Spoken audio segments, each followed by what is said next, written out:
Iron Sword, probably one of the more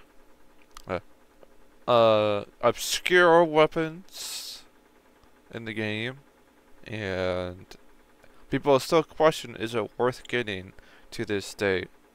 Well, I'm gonna answer that today, and I'll point to the benefits and the drawbacks of getting a giant sword. So first off, let's just look at the stats versus Claymore versus giant sword. We're not gonna look at these because they are very differently enchanted. So, anyways, Claymore.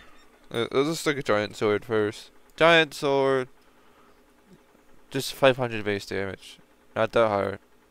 Pretty nice. Claymore has additional stats as well, with 100 strength and 30 crit damage. For a weapon that's just have like 500 damage, pretty good.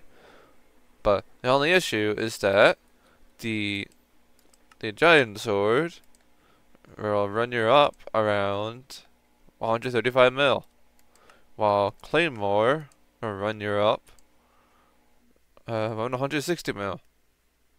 I mean, which isn't completely terrible, but I mean, hey, I mean, but the damage, there's a reason why it's very low in price, and it's because you, well, can't use it right off the bat.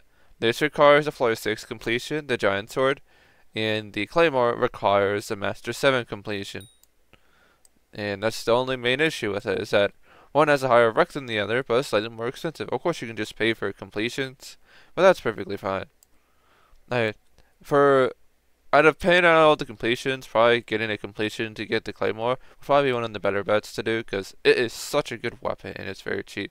But anyways, we can just take a look at just the damage difference, because I mean, I already did a video on, I think, giant sword and Claymore before in the weapons, but I never really compared them like 1-to-1 or whatever. Although you can't do any dungeons tests because this has way more master stars than this. Although I'm not using Chimera, so I don't have the Chimera active on my Claymore, so it'd be a bit more fair. Alright, so doing 890, 890, 897, because of Soul Eater. If I just whack something with my Air TV, it will be doing 892. So yeah, not completely terrible for such a basic weapon. And of course, it's only 100k more, which is honestly not that bad. Although this does have Smite on it, right? Yeah, this has Smite 7 versus this has Sharp 7. Well, I mean, that's the thing. I'm just showing like the damage difference between a basic giant sword and a decent Claymore. But yeah, it's not completely terrible. I mean, you do get more damage with Claymore, and it's because, well, you just get more damage. So, anyways, now what is the exceptions? Well, there is an exception where, well, how do you get these weapons? This drops from Master 7, only Master 7, and this cost 150 mil just to open from the bedrock chest, and this is extremely rare. And let me show you the chance. So if we go over to Catacombs Master 7, this is a 1 in 1300. This is the rarest. This is rarer than handle. The scrolls. This is basically the rarest thing. I mean, half as rare as the fishes, but this thing is extremely rare. And this is 150 mil from the chest. While if we look at the RNG meter, you can actually get it in 2 different floors instead of just one specific floor. So for example, if we go to floor 6, this is a 1 in. Let's just put that. Oh, hello, Hoppity. Hold on. Quick detour. And just yes, and thank you. Anyways, back to what I was doing. Let's unequip this. Anyways, so the giant sword comes from 2 different floors. Make sure I actually reset my meter for floor 6, otherwise I'm going to be losing a ton of meter. Never mind, I am fine. But anyways, this is a 1 in 533, and I can get up to 1 in 300. Because this is like so much more rarer, or so much more common than anything else. Than like, well, Claymore. And this is fantastic if you just want to just get a melee sword for cheap. Because this is 25 million from the chest, versus 150 million. So you can also profit more off the giant sword when you eventually do decide to sell it. And if we go over to the RNG meter for Master 6, I mean, granted, you don't need it. At that point, I don't think you need it, but it's a 1 in 451 chance in 259, which is pretty good for, well, a giant sword. So, yeah, that's basically why giant sword is a lot much more common for people to get than a Claymore, just because of the lower requirements. Because you can just get this at Catacombs 19, like straight up, just spend the money, 130 mil, you can get it, or you can just drop it, and it works just as well. Or you can just wait a while, get the Claymore. Because also another thing, do you really need giant sword immediately?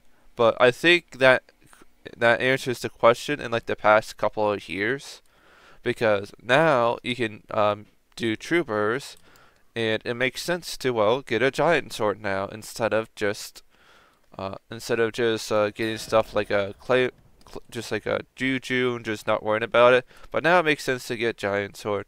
So I think it's perfectly fair to get giant sword if you just drop it, or you can just wait for Claymore.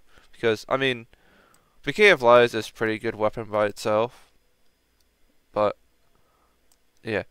I think it would make sense to just go for a giant sword now. There's no issue with it. You can get it for cheap, and it's not too common. Not too rare. It's not too rare. Sorry for that. I was making sure I was still recording. But, yeah. Claymore is, well, still the better than giant sword. But giant sword is just a cheap alternative if you're going to use it temporarily. It's not a permanent item, but this did help me carry me through a lot of the earlier master floors when they did do the changes. Although at the time I did have a Terminator, so it was more of irrelevancy then. But if you're like a true melee burst and you're looking for a melee weapon, probably getting giant sword before Claymore would be a good idea if you have the money. Otherwise, just don't worry about it, because there is more stuff to do with melee swords now than back like a couple years before I made the other video. So I think giant sword is pretty a fair get. So yeah, I think giant sword is pretty fair. I'm not testing with like the G-Drag or anything because it would just be unfair because of the Chimera. Because I think just testing without a pet is good enough. So yeah, I think giant sword is a good get if you are looking to get a good melee weapon, or just drop it. It is good. It's like 100 mil profit if you eventually do sell it in the future. That way you can use it temporarily and then just sell it when you get Claymore. I mean, you only need Cata 36 and the you need to pay for the carry, which isn't too bad. But that's a you thing. You have to figure that one out. I can't do that for you.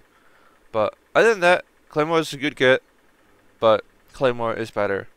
So if you want my opinion, if you're Iron Man, giant sword is probably the better bet. Just get that. And well, I mean, obviously, don't get a Midas sword because, well, that thing's like twice as expensive as a Claymore.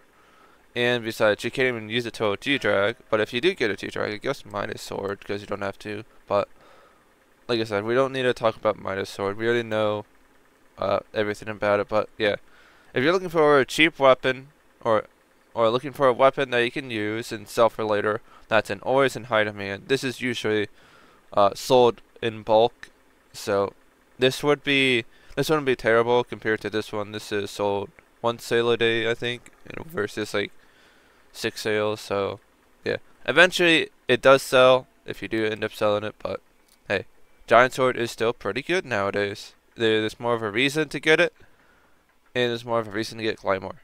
But for progression, giant sword's good. It's no longer shit.